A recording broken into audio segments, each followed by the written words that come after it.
প্রত্যেককে শুভ সকাল জানিয়ে শুরু করছি আজকের মক টেস্ট পর্ব 9। আগে আমাদের 8টি মক টেস্ট হয়ে গেছে। তোমরা যদি সেই মক টেস্টগুলি না দেখে থাকো সেগুলো দেখে নাও, আশা করি তোমাদের কাজে লাগবে। তো মক টেস্টটি শুরু করার আগে ছোট্ট একটা মোটিভেশনাল কোড দেখে নেব। কী আছে? মোটিভেশনাল কোডটিতে আছে, সময়কে না কাটিয়ে সময়কে খরচ করতে শেখো। মানে কি, আমরা বর্তমান যে সময়ে স্টুডেন্টরা কী করছি, পড়াশোনা, আমরা লোককে বলছি আমরা পড়াশোনা করছি, কিন্তু আদৌ আমরা পড়াশোনা করছি কি না সেটা আমরা নিজেকে প্রশ্ন করলেই জানতে পারবো। পড়াশোনার সঙ্গে সঙ্গে আমরা কী করছি, পড়াশোনা যখন পড়তে বসছি তখন সাথে মোবাইলটা নিয়ে বসছি। টুক করে ইন্টারনেট অন করা আছে, একটা নোটিফিকেশন ঢুকলো, দেখি চেক করে। তাহলে এটা হয়ে গেছে আমাদের বর্তমান সময়ের পড়াশোনার একটা ট্রেন্ড, তাই না? তো এই ট্রেন্ডটাকে পরিবর্তন করে এরকম করতে হবে তোমাকে যে তুমি যেটুকু সময় পড়ার জন্য দিচ্ছ সেটুকু পড়াকে দাও, এবং যেটুকু তুমি বিনোদনের জন্য করছো ব্যয়, সেটা বিনোদনকে দাও, সেটা আলাদা কথা। সেই জন্যই আজকের এই যে মোটিভেশনটা, এটা কিন্তু খুবই গুরুত্বপূর্ণ মোটিভেশন। এবার আরও একটা ছোট্ট বিষয় তোমাদেরকে খালি মনে করিয়ে দিই, সেটা হচ্ছে তোমরা এতদিন ভাবছিলে কি কবে এসএলএসটির নোটিফিকেশন আসবে। তো এসএলএসটির নোটিফিকেশন বলতে তোমাদের চোখের সামনে কিন্তু কী হলো, মাদ্রাসা সার্ভিস কমিশনের নোটিফিকেশন আসলো এবং সেই পরীক্ষাটাও হয়ে গেলো। এমনকি এক বছর পরে রেজাল্ট বেরোলো এবং সেই রেজাল্টে দেখছো কি তোমাদের নাম নেই, তাহলে সেটাও তোমাদের হাতছাড়া হয়ে গেলো। এইবার তোমাদের সামনে, মানে আমার এতগুলো কথা বলার মানে হলো যে তোমরা ভাবছো যে তোমরা পড়াশোনা শুরু করবে, কিন্তু দেখছো তোমার সহপাঠীরা কিন্তু ঠিক সেই সময়টাকে কাজে লাগিয়ে তারা ঠিক সময়ে মানে একটা জায়গায় পৌঁছে যাচ্ছে, আর তোমরা কিন্তু দেখতেই থাকছো। তো সুতরাং আমি বলবো যে বিহারটাকে তোমরা হাতছাড়া করিও না। নেক্সট দেখো, আজকে প্রথম প্রশ্নটা দেখে নিই। দেখো, আজকে প্রথম প্রশ্নটা আছে এই প্রথম প্রশ্নটা আছে, এটা আমাদের হোমওয়ার্ক ছিল মক টেস্ট 7-এ। আমাদের 8 নম্বর মক টেস্ট হয়ে গেছে, তো 7-এরটাতে আমি 8-এ এটা দিতে ভুলে গেছি, তো এটা আজকে দিয়ে দিলাম। দেখো কী ছিল, মামার বাড়ির আবদার, এই প্রবাদটির অর্থ। সরাসরি উত্তরটা দেখে নেব। এর উত্তর হয়ে যাবে অপশান সি, যুক্তিহীন দাবি। নেক্সট দেখো, আজকের প্রথম প্রশ্ন দেখে নেব। প্রথম প্রশ্নে কি আছে? প্রথম প্রশ্নে আছে, দেখো, হালার মাছ ধইরা জুত নাই কোন উপভাষার উদাহরণ? অপশান এতে আছে বঙ্গালী, অপশান এতে আছে রাঢ়ী, অপশান বিতে আছে বঙ্গালী, অপশান সিতে আছে বরেন্দ্রী, অপশান ডিতে আছে ঝাড়খণ্ডী, অপশান ইতে আছে কামরূপী বা রাজবংশী। তো আমি 5 সেকেন্ড সময় নিয়ে নিলাম, তোমরা অ্যান্সারটাকে কমেন্ট বক্সে কমেন্ট করো।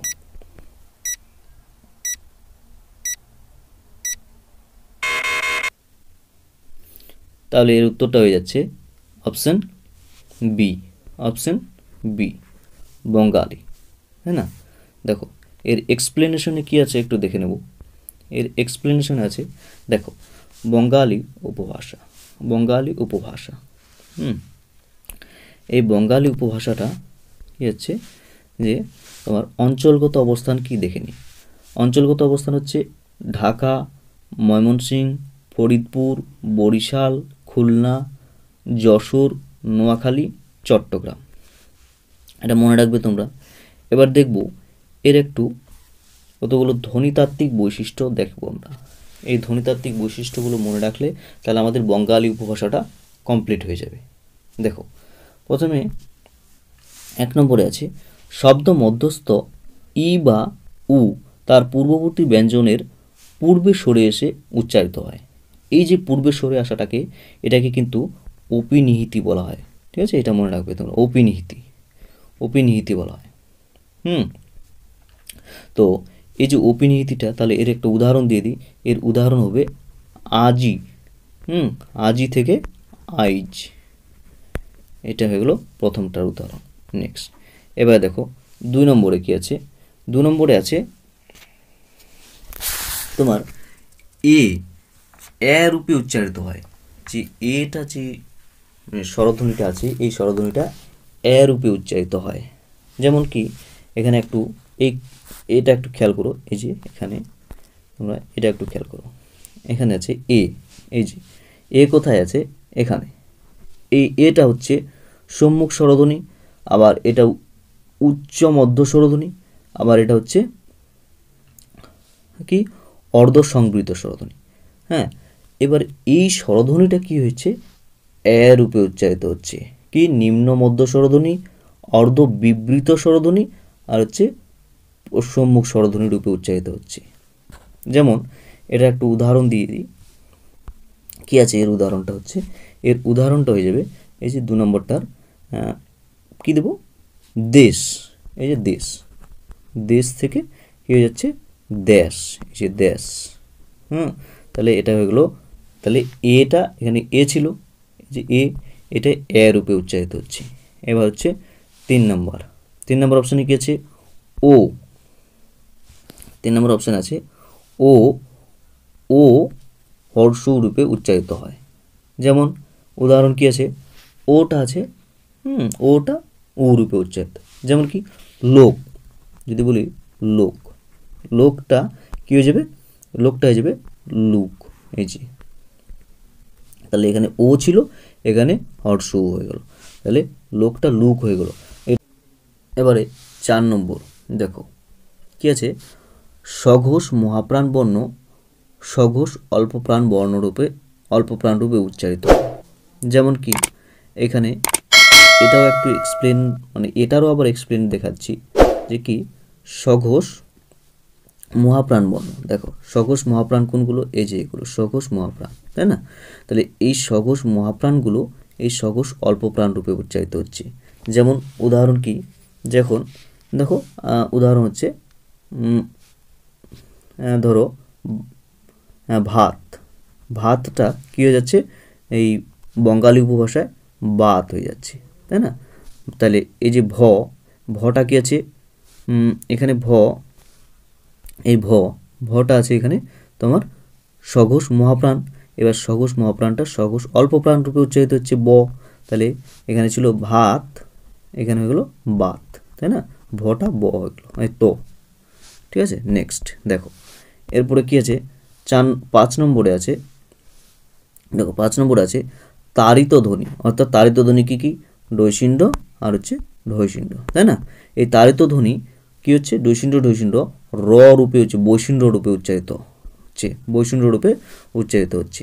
যেমন কি এই ধরো, এই দেখো যেমন আমরা বাড়ি বলি, এই যে বাড়ি, বাড়ি বৈশিণ্ড হয়েছি, কিন্তু এটা উচ্চারিত হচ্ছে কি বয়াকার বৈশিণ্ড হিসেবে, বাড়ি রূপে উচ্চারিত হচ্ছে। তাহলে তাড়িত ধ্বনি ডৈশিণ্ড ঢৈশিণ্ড কি হচ্ছে, ব রূপে উচ্চারিত হচ্ছে, বৈশিণ্ড রূপে। নেক্সট কি আছে আজকের 6 নম্বর অপশানে, চ ছ বর্গীয় জ প্রভৃতি ঘৃষ্ট ধ্বনি বঙ্গালীতে উষ্ণ ধ্বনি রূপে উচ্চারিত হয়। এই চ ছগুলো কি হচ্ছে, উষ্ণ ধ্বনি রূপে উচ্চারিত হচ্ছে। যেমন কি, যেমন খেয়েছে, যদি বলি খেয়েছে, খেয়েছে, তাহলে খেয়েছেটা কি হয়ে যাবে, খাইছে, খাইছে, খেয়েছেটা খাইছে হয়ে যাবে, তাই না? নেক্সট তারপর কি আছে, 7 নম্বরে আছে তালিবস্য দন্তস্য স্থানে হ উচ্চারিত হয়। এই যে এটার জন্য, এটাকে বোঝানোর জন্য, এই 7 নম্বর পয়েন্টটাকে বোঝানোর জন্য আমি কিন্তু এতগুলো তোমাদেরকে বলছি। এই যে এখানে দেখো আমাদের এখানে কি ছিল, এই যে শালা, এই যে হালা, তাই না? হালাটা হয়ে গেছে আমাদের ওখানে, কিন্তু মানে শালাটা এখানে হয়ে গেছে হালা। তাহলে দেখো, তাহলে এখানে ছিল,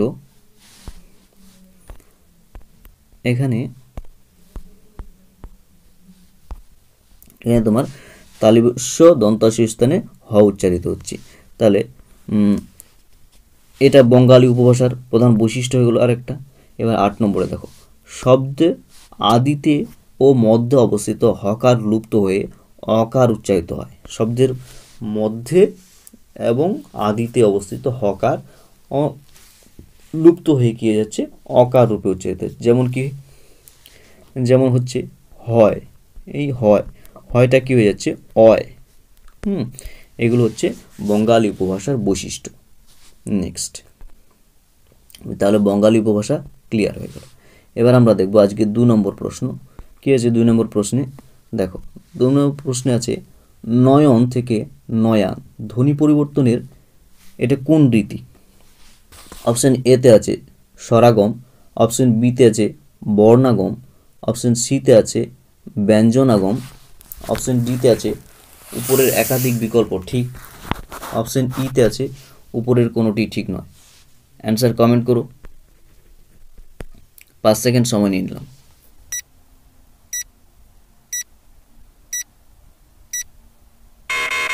তাহলে এর উত্তর হয়ে যাচ্ছে অপশন ডি। অপশন ডি, উপরের একাধিক বিকল্প ঠিক। তাহলে কোনটা কোনটা ঠিক হচ্ছে এখানে? অপশন ডির মধ্যে তাহলে এটা হয়ে যাচ্ছে একটা স্বরাগম আর হচ্ছে বর্ণাগম। দেখো এ আর বি এই দুটাই হবে, এই জন্য এটা উপরে একাধিক বিকল্প ঠিক হলো।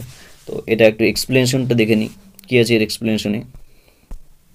দেখো এর এক্সপ্লেনেশনে আছে ধ্বনি পরিবর্তনের রীতিকে প্রধানত কয়টা ভাগে? 4 ভাগে ভাগ করা হয়। কি কি? ধ্বনির আগমন, 2 নম্বর হচ্ছে ধ্বনির লোপ, 3 নম্বর হচ্ছে ধ্বনির স্থানান্তর, 4 নম্বর হচ্ছে ধ্বনির রূপান্তর। এবার এই যে ধ্বনির আগমন, এই ধ্বনির আগমনটাকে আবার কয় ভাগে ভাগ করা হচ্ছে? 2 ভাগে ভাগ করা হচ্ছে। কি কি? এক হচ্ছে স্বরাগম আর 2 হচ্ছে ব্যঞ্জনাগম। এবার এই স্বরাগমটাকে আবার 3 ভাগে ভাগ করা হয়, আদি স্বরাগম, মধ্য স্বরাগম আর হচ্ছে অন্ত স্বরাগম। আর ব্যঞ্জনাগমটাকে কয় ভাগে ভাগ করা হচ্ছে? 3 ভাগে, আদি ব্যঞ্জনাগম, মধ্য ব্যঞ্জনাগম আর হচ্ছে অন্ত ব্যঞ্জনাগম। ঠিক আছে, তো আমাদের অপশনে এখানে হয়েছে মধ্য স্বরাগম হয়েছে। যেমন দেখে নাও, একটু বলে দিই। এখানে আছে নয়ন, তাই না? এখানে আছে নয়ন থেকে নয়ান, তাহলে এখানে আ এসেছে, তাই না? তাহলে আ এসেছে, এটা একটা স্বর, তাহলে এখানে কোথায় এসেছে? এটা মাঝখানে এসেছে, তাই জন্য এটার মধ্য স্বর আগম হয়ে গেলো, স্বরের আগমন হয়েছে। আর এটা কি? বর্ণ আগম, বর্ণের আগমন ঘটেছে। কি এটা? একটা কি? এটা হচ্ছে একটা বর্ণ, তাহলে এই জন্য এই দুটো হয়ে গেলো স্বরাগম আর হচ্ছে বর্ণগম, বর্ণ না গম। নেক্সট, আজকে 3 নম্বর প্রশ্ন দেখে নেব। কি আছে 3 নম্বর প্রশ্ন? আজকে 3 নম্বর প্রশ্ন আছে, দেখো পুষ্প আপনার জন্য ফোটে না, পরের জন্য তোমার হৃদয় কুসুমকে প্রস্ফুটিত করিও, এই কথার মূল ভাব কি? তাহলে অ্যান্সারটা তোমরা আমাকে কমেন্ট করো, ততক্ষণ আমি 5 সেকেন্ড সময় নিয়ে নিলাম।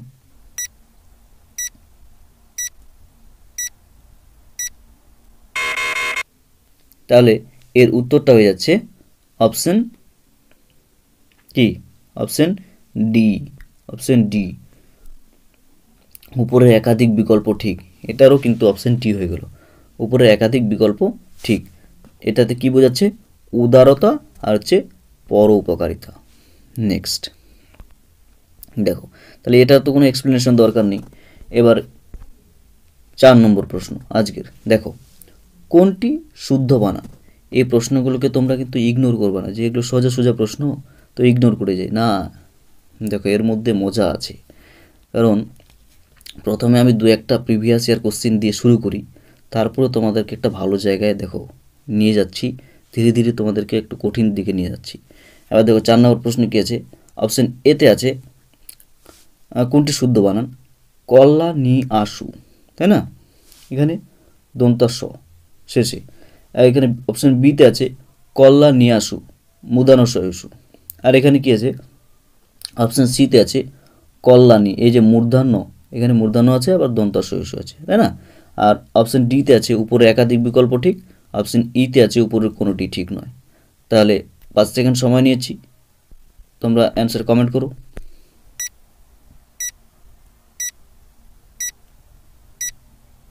তাহলে এর উত্তরটা হয়ে যাচ্ছে অপশন সি। অপশন সি, এর উত্তরটা হয়ে যাচ্ছে কল্লা নিয়াসু, এই যে অপশন সি। দেখো এর এক্সপ্লেনেশন কী আছে দেখে নেব একটু। এর এক্সপ্লেনেশন বলতে আরও কতগুলো তথ্য আমরা নতুন জেনে নেব। যেমন কি এখানে আছে তোমার অশুদ্ধ বানান আর শুদ্ধ বানান। অশুদ্ধ বানান কি? গীতাঞ্জলি, এই যে দীর্ঘ আছে এটা হিসি হবে। আর কৌতূহল, এই যে হুসু আছে এটা দীর্ঘ হবে, তাই না? আর এটা কি? শশী শেখর, এই যে দীর্ঘ আছে এটা হর্ষই হবে। তারপর কি? বিদ্যান, দয় ফলা আকার আছে, তাই না?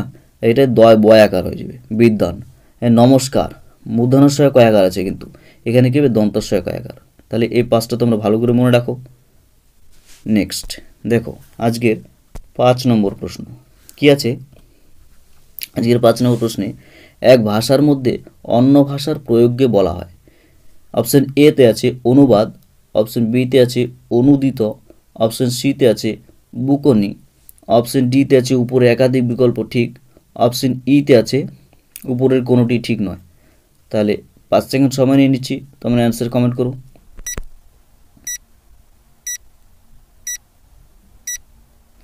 তাহলে এর উত্তরটা হয়ে যাচ্ছে অপশন সি বুকনি। দেখুন এর এক্সপ্লেনেশনটা একটু দেখে নিই কী আছে। বুকনির বাংলা অর্থ হলো, 1 নম্বর হচ্ছে কণা বা ছিটে ফোটা, 2 নম্বরে কি? ছোট টুকরো বা খণ্ড, 3 নম্বর হচ্ছে কথার ফোড়ন বা বড় বড় কথা, যেমন বলে না অত বুকুনি ঝাড়িস না তো আমার সামনে। কেউ কোনো বড় বড় লেকচার দিচ্ছে তোমার সামনে, যত বুকুনি ঝাড়িস না আমার সামনে। 4 নম্বরটা কী আছে? এক ভাষার মধ্যে অন্য ভাষার প্রয়োগ। তাহলে বুকুনি এর অর্থ হয়ে গেলো এখানে আমাদের এক ভাষার মধ্যে অন্য ভাষার প্রয়োগ। নেক্সট আজকের 6 নম্বর প্রশ্ন দেখে নেব কি আছে। আজকের 6 নম্বর প্রশ্নে আছে গুণরাজ খান উপাধি কে পেয়েছিলেন। অপশন এ তে আছে মালাধর বসু, অপশন বি তে আছে কাশিরাম দাস, অপশন সি তে আছে কৃত্তিবাস ওঝা, অপশন ডি তে আছে উপরের একাধিক বিকল্প ঠিক, অপশন ই তে আছে উপরের কোনোটি ঠিক নয়। তাহলে তোমরা অ্যান্সার আমাকে কমেন্ট করে জানাও। আমি 5 সেকেন্ড সময় নিয়ে নিলাম।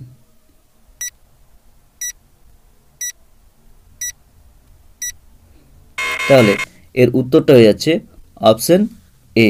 এর উত্তরটা হয়ে যাচ্ছে অপশন এ মালাধর বসু। এর এক্সপ্লেনেশনটা একটু দেখে নিই কী আছে এর এক্সপ্লেনেশন। এর এক্সপ্লেনেশন আছে দেখো মালাধর বসু 1 নম্বর কি? মালাধর বসু হচ্ছে ভাগবতের প্রথম অনুবাদক। তাহলে ভাগবতের প্রথম অনুবাদক কে? মালাধর বসু। এবার মালাধর বসুর জন্মস্থান কোথায়? বর্ধমানের কুলিন গ্রামে। তারপরে 3 নম্বরে কী আছে? মালাধর বসুর পিতা হলো ভগীরথ আর মাতা হলো ইন্দুমতি। ক্লিয়ার? নেক্সট 4 নম্বরে এবার এই যে মালাধর বসুকে, যে মালাধর বসুর উপাধি কি? উপাধি হলো গুণরাজ খা বা গুণরাজ খান। ক্লিয়ার? এবার এই যে উপাধিটা দিল, এই উপাধিটা কে দিয়েছে তাকে? উপাধি দাতা হলো রুকনুদ্দিন বরবক শাহ। রুকনুদ্দিন বরবক শাহ। এবার এই রুকনুদ্দিন বরবক শাহ কে ছিলেন? গৌড়ের সুলতান ছিলেন। এবার মালাধর বসুর কাব্যের নাম কি? মালাধর বসুর কাব্যের নাম ছিল শ্রীকৃষ্ণ বিজয়। শ্রীকৃষ্ণ বিজয়। দেখো এবার মালাধর বসুর যে কাব্যটা রচনা করলো কত সালে? এর এই যে শ্রীকৃষ্ণ বিজয় কাব্যটা রচনা শুরু করেছিল হচ্ছে, কাব্য রচনা শুরু করেছিল 1873 খ্রিস্টাব্দে আর শেষ করেছিল, ওহো এটা ভুল হয়ে গেল, এটা 1473 খ্রিস্টাব্দে আর শেষ হয়েছিল 1480 খ্রিস্টাব্দে। ক্লিয়ার? এবার নেক্সট দেখো মালাধর বসুর এই যে কাব্যটা লিখলেন, এই কাব্যটা কিন্তু 3টা খণ্ডে বিভক্ত ছিল। কি কি? 1 নম্বরে হচ্ছে আদিখণ্ড। নম্বরে হলো আদিখণ্ড। দেখো আদিখণ্ড বা বৃন্দাবন লীলা। 2 নম্বরে হলো মধ্যখণ্ড বা মথুরা লীলা। 3 নম্বরে হলো অন্তখণ্ড বা দ্বারকা লীলা। তাহলে মালাধর বসু সম্পর্কে এতগুলো হিউজ ডাটা তোমাদের কিন্তু আমি রিভিশন করিয়ে দিলাম, তাই না? দেখো নেক্সট আজকের 7 নম্বর প্রশ্নে চলে যাব। ভিডিওটা দেখে তোমাদের যদি ভালো লাগে তাহলে একটা ছোট্ট লাইক দিয়ে চ্যানেলটাকে সাবস্ক্রাইব করে নোটিফিকেশন অল করে দাও। দেখো আজকে 7 নম্বর প্রশ্নে কি আছে? 7 নম্বর প্রশ্নে আছে 1000 বছরের পুরনো বাঙ্গালা ভাষায়, এখানে ভাষাটা ছেড়া গেছে, বাঙ্গালা ভাষায় বৌদ্ধ গান ও দোহা সংকলনটি হলো। অপশন এ হলো শ্রীকৃষ্ণ কীর্তন কাব্য, অপশন বি হলো ডাকার্ণবের পুঁথি, অপশন সি সরহপাদের দোহা। অপশন ডি উপরের একাধিক বিকল্প ঠিক। অপশন ই উপরের কোনোটি নয়। তাহলে অ্যান্সার তোমরা কমেন্ট করো। আমি 5 সেকেন্ড সময় নিয়ে নিলাম।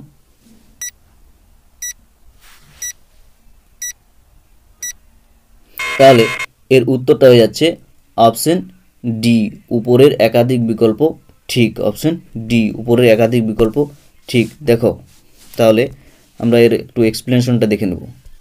তাহলে এর এক্সপ্লেনেশনটা হয়ে যাচ্ছে, দেখো কি, হরপ্রসাদ শাস্ত্রী 3বার নেপালে গিয়েছিলেন। 3বার কত কত সালে? একটা হচ্ছে 1897 সালে, একটা 1898 সালে, আর একটা হচ্ছে একবার গিয়েছিলেন 1907 সালে। এবার 1907 সালে তিনি যখন যান তখন নেপালের রাজ গ্রন্থশালা বা রয়্যাল লাইব্রেরি থেকে 4টি গ্রন্থ সংগ্রহ করে নিয়ে আসেন। এই 4টি গ্রন্থ কি কি? এক হচ্ছে চর্যাচর্য বিনিশ্চয়, 2 হচ্ছে সরহপাদের দোহা, 3 হচ্ছে কৃষ্ণপাদের দোহা, 4 হচ্ছে ডাকার্ণব। তাহলে এই 4টা পুঁথি তিনি নিয়ে আসলেন। এই 4টার মধ্যে এই যে চর্যাচর্য বিনিশ্চয় এইটা ছিল বাংলা ভাষায় রচিত, আর বাকি এই তিনটা ছিল বঙ্গ কামরূপী ভাষায় রচিত। এবার দেখো কি, এবার এই যে তিনি 4টা গ্রন্থ নিয়ে আসলেন, এই 4টা গ্রন্থ 1916 সালে এই 4টা গ্রন্থ তিনি কি করলেন, কলকাতা বঙ্গীয় সাহিত্য পরিষদ থেকে প্রকাশ করলেন। কি নামে? 1000 বছরের পুরনো বাংলা ভাষায় বৌদ্ধ গান ও দোহা নামে। তাহলে 4টা পুঁথি তিনি কি ভাষায় প্রকাশ করেছিলেন? এখানে না, কি নামে? 1000 বছরের পুরানো বাংলা ভাষায় বৌদ্ধ গান ও দোহা নামে। এই 4টা কি ছিল? সেই 4টা পুঁথি ছিল হচ্ছে চর্যাচর্য বিনিশ্চয়, সরহপাদের দোহা, কৃষ্ণপাদের দোহা, আর হচ্ছে ডাকার্ণব। ক্লিয়ার? নেক্সট এবার দেখো তোমাদের আজকে পরবর্তী প্রশ্ন কি আছে। পরবর্তী প্রশ্ন, শ্রীকৃষ্ণ কীর্তন কাব্যের বৃহত্তম খণ্ড কোনটি? শ্রীকৃষ্ণ কীর্তন কাব্যের বৃহত্তম খণ্ড। অপশন এ তে আছে বংশীখণ্ড, অপশন বি তে আছে দানখণ্ড, অপশন সি তে আছে জন্মখণ্ড, অপশন ডি তে আছে উপরে একাধিক বিকল্প ঠিক, অপশন ই তে আছে উপরের কোনোটি ঠিক নয়। তাহলে অ্যান্সার কমেন্ট করো। আমি 5 সেকেন্ড সময় নিয়ে নিলাম।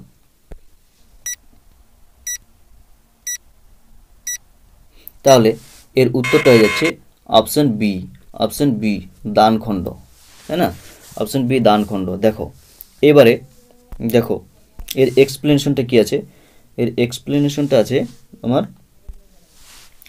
শ্রীকৃষ্ণ কীর্তন কাব্যের হচ্ছে কয়টা খণ্ড? শ্রীকৃষ্ণ কীর্তন কাব্যের হচ্ছে 13টি খণ্ড।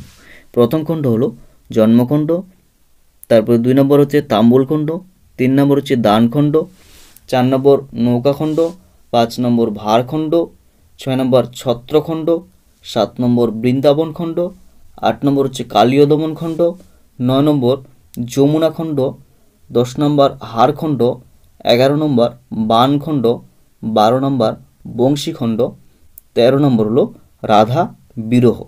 এইবার তোমাদের কাছে আমার প্রশ্ন যে সবচেয়ে ছোট খণ্ডটির নাম কি, এবং প্রথম খণ্ড এবং শেষ খণ্ডের নাম তোমরা আমাকে কমেন্ট বক্সে কমেন্ট করে জানাবে। দেখব তোমরা শ্রীকৃষ্ণ কীর্তন কাব্য কতটা তোমাদের জানা আছে। তাহলে নেক্সট দেখো আজকের পরবর্তী প্রশ্নে চলে যাব। কি আছে পরবর্তী প্রশ্নে? আজকের 9 নম্বর প্রশ্ন। দেখো 9 নম্বর প্রশ্ন কি আছে, নিচের কোনটি নির্দেশক? অপশন এ তে আছে টা, অপশন বি তে আছে আনা, অপশন সি তে আছে গিরি, অপশন ডি তে আছে উপরে একাধিক বিকল্প ঠিক, অপশন ই তে আছে উপরের কোনোটি ঠিক নয়। তাহলে অ্যান্সার কমেন্ট করো। আমি 5 সেকেন্ড সময় নিয়ে নিচ্ছি। তাহলে এর উত্তরটা হয়ে যাচ্ছে অপশন এ টা। তাহলে এর এক্সপ্লেনেশনটা একটু দেখে নেব। কি আছে এর এক্সপ্লেনেশন? দেখো এর এক্সপ্লেনেশনে আছে নির্দেশক বলতে বাক্যে ব্যবহৃত সেসব শব্দাংশকে বোঝায় যেগুলো বিশেষ্য বা বিশেষণ পদের পরে যুক্ত হয়ে উক্ত পদের নির্দিষ্টতা বা অনির্দিষ্টতা বোঝায়। এই নির্দেশকগুলো কি কি? যেমন কি টা, টি, টে, টু, টুকু, টুকুন, হ্যাঁ, গুলা, গুলি, খানা, গাছ, গাছা ইত্যাদি। তো দেখো এই যে নির্দেশকগুলো, এটা একটু বাক্যে মানে শব্দ দিয়ে বুঝিয়ে দিচ্ছি। কি আছে শব্দে এখানে? এই যে যেমন আছে ছেলেটি, যেমন আছে ছেলেটি, তাই না? এখানে আছে ছেলেটি, এই ছেলেটি, তাহলে ছেলের সঙ্গে কি হয়েছে? টি যুক্ত হয়েছে, ছেলের সঙ্গে টিটা যুক্ত হয়ে গেছে, টি, তাহলে এটা নির্দেশক হয়ে গেলো। এই গাছ, গাছের সঙ্গে টা, তাহলে টাটা নির্দেশক হলো। আর দুধ, দুধের সঙ্গে টুকু, এটা হয়ে গেলো। আর বইয়ের সঙ্গে খানা, তাহলে এটা হয়ে গেলো, খানাটা হয়ে গেলো তোমার নির্দেশক। আর আরও একটা জিনিস এখানে জানার আছে, সেটা হলো তোমার কি, দেখো সেটা হলো এই যে নির্দেশকগুলো, এগুলো বাংলা ভাষায় প্রত্যয় হিসেবে পদের পরে বসে, তাই সেগুলোকে নির্দেশক প্রত্যয়ও বলা হয়। ক্লিয়ার? নেক্সট দেখো আজকের পরবর্তী প্রশ্ন, অর্থাৎ আজকের 10 নম্বর প্রশ্ন। আজকের 10 নম্বর প্রশ্ন কি আছে? এই যে 10 নম্বর প্রশ্নে আছে, দেখো এবং ও আর, এবং ও আর অব্যয়গুলোর নাম কি? অপশন এ তে আছে অনুকার অব্যয়, অপশন বি তে আছে অনন্যয় অব্যয়, অপশন বি তে আছে সমুচ্চয়ী অব্যয়, অপশন ডি তে আছে উপরে একাধিক বিকল্প ঠিক, অপশন ই তে আছে উপরের কোনোটি ঠিক নয়। তাহলে 5 সেকেন্ড সময় নিয়ে নিলাম, তোমরা আমাকে কমেন্ট বক্সে কমেন্ট করে জানাও।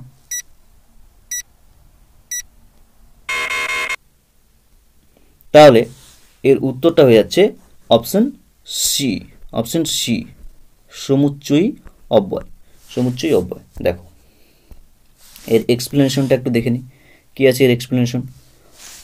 এক্সপ্লেনেশন আছে অব্যয় পদ প্রধানত 4 প্রকার। কি কি? এক হচ্ছে পদান্বয়ী অব্যয়, 2 হচ্ছে সমুচ্চয়ী অব্যয়, 3 হচ্ছে অনন্যয়ী অব্যয়, হ্যাঁ, 4 হচ্ছে ধনাত্মক অব্যয়। এবার পদান্বয়ী অব্যয় কি? সঙ্গে, সহিত, মতো, বিনা, ব্যতীত ইত্যাদি। আর কি? সমুচ্চয়ী অব্যয় হচ্ছে এবং, তথা, আর, ও, অথবা, কিংবা। আর কি? অনন্যয়ী অব্যয় কি? আচ্ছা, বটে, আহা, সাবাস, ছিছি, এগুলো। আর ধনাত্মক অব্যয় কি কি? কলকল, ছলছল, কনকন, ঝমঝম। নেক্সট আজকের পরবর্তী প্রশ্ন, অর্থাৎ তার আগে একটি ছোট্ট বিজ্ঞাপন। দেখো ভিডিওটা দেখে তোমাদের যদি ভালো লাগে তাহলে একটা ছোট্ট লাইক দিয়ে চ্যানেলটাকে সাবস্ক্রাইব করে নোটিফিকেশন অল করে দাও। দেখো কি আছে আজকের 11 নম্বর প্রশ্ন আছে, শরতের পরে আসে বসন্ত, শরতের পরে আসে বসন্ত, হ্যাঁ না? এখানে পরে অনুসর্গ কোন অর্থে ব্যবহৃত হয়েছে? অপশান এ তে আছে বিরতি, অপশান বি তে আছে স্বল্প বিরতি, অপশান ডি তে আছে দীর্ঘ বিরতি, অপশান ই তে আছে উপরের একাধিক বিকল্প ঠিক, অপশান ই তে আছে উপরের কোনোটি ঠিক নয়। তাহলে 5 সেকেন্ড সময় নিয়ে নিচ্ছি। তাহলে এর উত্তরটা হয়ে যাচ্ছে অপশান সি, অপশান সি, দীর্ঘ বিরতি। দেখো এর এক্সপ্লেনেশনটা একটু দেখে নিই, কী আছে দেখো। আমাদের ঋতু হচ্ছে কি? গ্রীষ্ম, বর্ষা, শরৎ, হেমন্ত, শীত, বসন্ত। তাহলে এখানে কি আছে? শরৎ। এই শরতের পরে আসছে এখানে আছে কি? বসন্ত। তাহলে হেমন্ত, শীত এই দুটা ঋতুকে অতিক্রম করতে হচ্ছে, তারপরে আসছে বসন্ত। তাহলে এটা কি হচ্ছে? দীর্ঘ বিরতি বোঝাচ্ছে। তাহলে এটা হলো দীর্ঘ বিরতি, তাই না? নেক্সট আজকের 12 নম্বর প্রশ্ন। 12 নম্বর প্রশ্ন কি আছে? জল শব্দের সমার্থক শব্দ কোনটি? অপশান এ তে আছে অম্বর, অপশান বি তে আছে অম্বু, অপশান সি তে আছে মেদিনী, অপশান ডি তে আছে উপরের একাধিক বিকল্প ঠিক, অপশান ই তে আছে উপরের কোনোটি ঠিক নয়। তাহলে 5 সেকেন্ড সময় নিয়ে নিলাম। তাহলে এর উত্তরটা হয়ে যাচ্ছে অপশান বি, অপশান বি, অম্বু। দেখো এর এক্সপ্লেনেশনটা একটু দেখে নেব, কী আছে এর এক্সপ্লেনেশন? এর এক্সপ্লেনেশন আছে জল শব্দের সমার্থক শব্দ, তাই না? দেখো জল শব্দের সমার্থক শব্দ কি?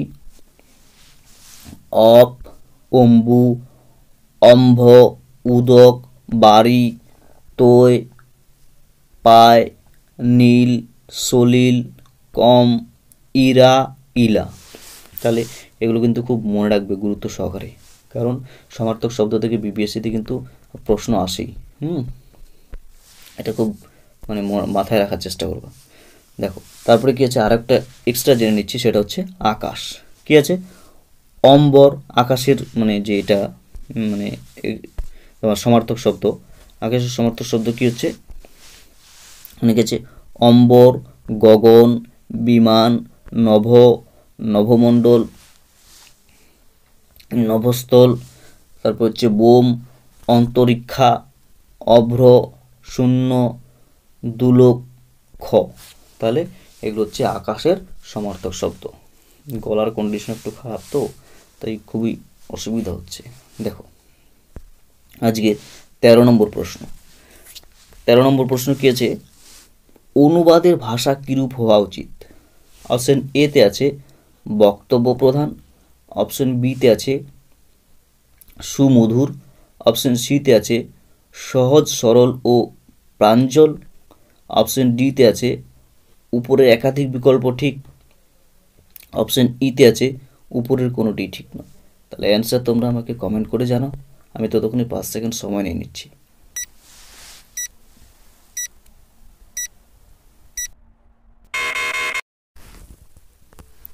তাহলে এর উত্তরটা হয়ে যাচ্ছে অপশন সি, অপশন সি, সহজ সরল ও প্রাঞ্জল।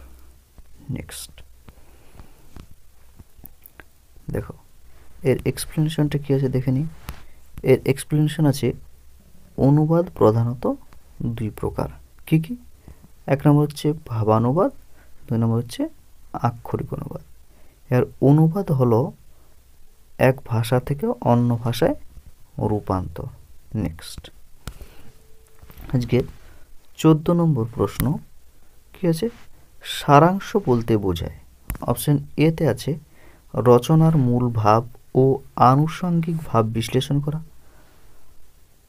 বি নম্বরে আছে রচনা অংশের মূল বক্তব্যটি সংক্ষেপে প্রকাশ করা, সি নম্বরে আছে রচনাটির মান মর্যাদা রক্ষা করা, ডি নম্বরে আছে উপরের একাধিক বিকল্প ঠিক,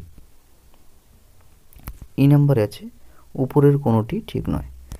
তাহলে অ্যান্সার কমেন্ট করো, আমি 5 সেকেন্ড সময় নিয়ে নিলাম।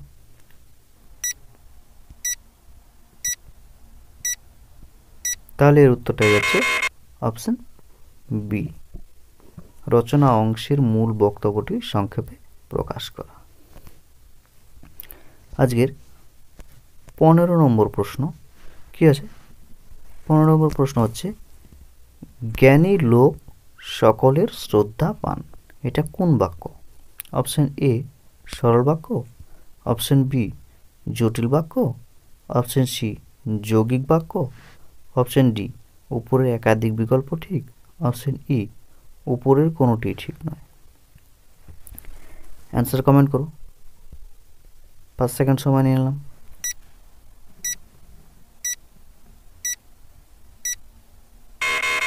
তাহলে এর উত্তরটা হয়েছে অপশন এ সরল বাক্য। নেক্সট এর এক্সপ্লেনেশন দেখে নেব কি আছে। এর এক্সপ্লেনেশন আছে যে বাক্যে একটিমাত্র উদ্দেশ্য ও একটিমাত্র বিধেয় থাকে তাকে সরল বাক্য বলে। আর কি? যে বাক্যে একটি প্রধান খণ্ডবাক্য এবং তার অধীনে এক বা একাধিক অপ্রধান খণ্ডবাক্য থাকে তাকে জটিল বাক্য বলে। এবার কি আছে? একাধিক সরল বা জটিল বাক্যের সংযোগে গঠিত বাক্য হলো যৌগিক বাক্য। নেক্সট দেখো কি আছে আজকে 16 নম্বর প্রশ্ন। তৎসম বা সংস্কৃত উপসর্গ কয়টি? অপশন এ তে আছে 20টি, অপশন বি তে আছে 21টি, অপশন সি তে আছে 22টি, অপশন ডি তে আছে একাধিক বিকল্প ঠিক, অপশন ই তে আছে কোনোটি ঠিক নয়। তাহলে অ্যান্সার কমেন্ট করো। আমি 5 সেকেন্ড সময় নিয়ে নিলাম।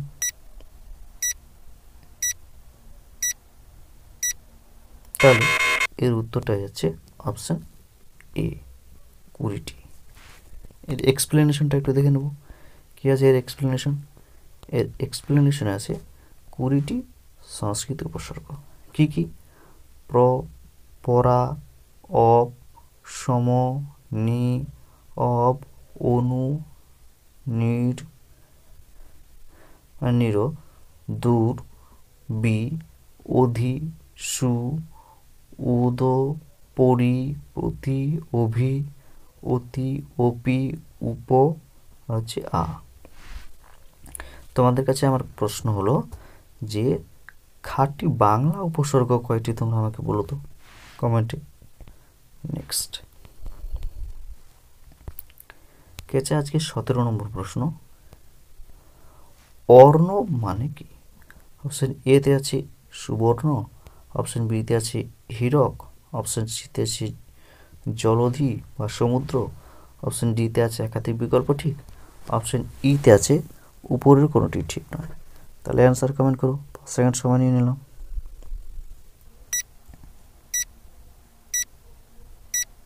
তাহলে এর উত্তরটা যাচ্ছে অপশন সি, জলধি বা সমুদ্র। নেক্সট এর এক্সপ্লেনেশনটা দেখে নিই। সমুদ্র এর সমার্থক শব্দ হলো সাগর, পাথার, পারাবার, বারিধি, সিন্ধু, অর্ণব, জলনিধি, রত্নাকর, তয়োধি, উদধি, জলধি, পয়োধি, অম্বুধি, দীপি, নীলাম্বু, বারিশ, বারীন্দ্র, বারিনিধি, পারি, পয়নিধি, অম্ভনিধি, অবধি, ইরাবান আর হচ্ছে অম্ভধি। তাহলে এগুলো সমুদ্রের সমার্থক শব্দ। নেক্সট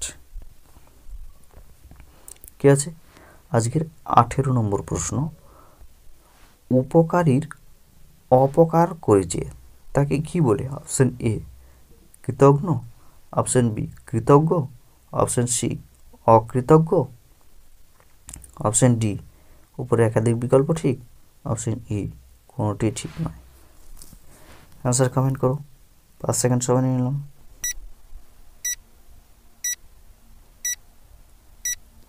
তাহলে এর উত্তরটা যাচ্ছে অপশন এ, কৃতজ্ঞ। এর এক্সপ্লেনেশনটা একটু দেখে নিই কি আছে। এর এক্সপ্লেনেশনে আছে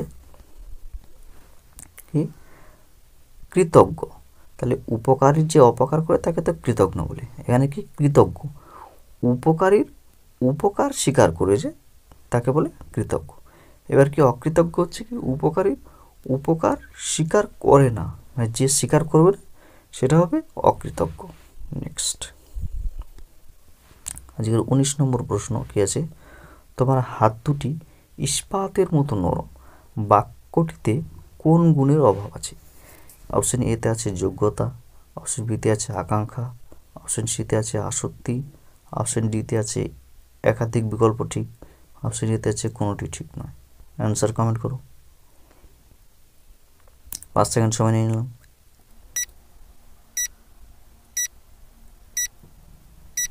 তাহলে এর উত্তরটা যাচ্ছে অপশন এ, যোগ্যতা। দেখো এর এক্সপ্লেনেশনটা একটু দেখে নিই কে আছে এর এক্সপ্লেনেশন। এর এক্সপ্লেনেশন আছে যোগ্যতা। যোগ্যতা কাকে বলছে?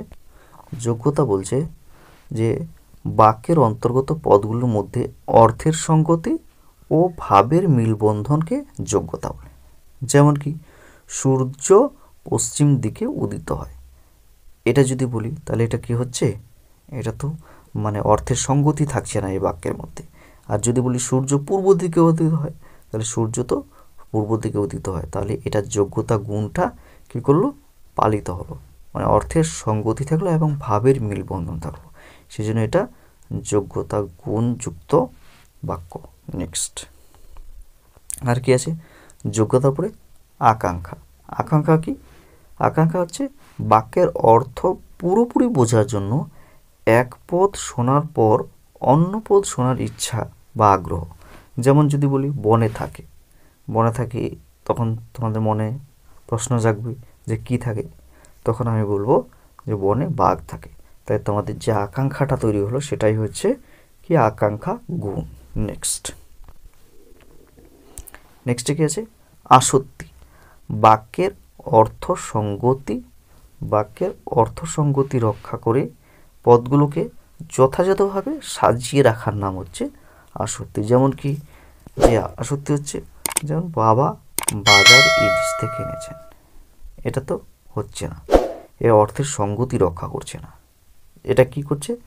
এটা গোলমাল মনে হচ্ছে। এবার এটা বাবা বাজার থেকে ইলিশ এনেছেন, তাহলে এটা অর্থের সঙ্গতি রক্ষা করছে, এই জন্য এটা আসক্তি গুণ সমৃদ্ধ বাক্য হয়ে গেল, তাই না?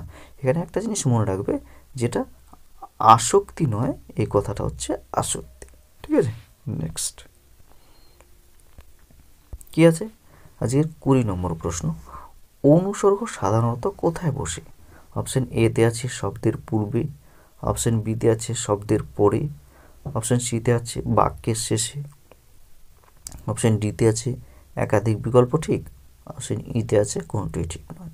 তাহলে অ্যান্সার কমেন্ট করো, আমি ততক্ষণে 5 সেকেন্ড সময় নিয়ে নিই।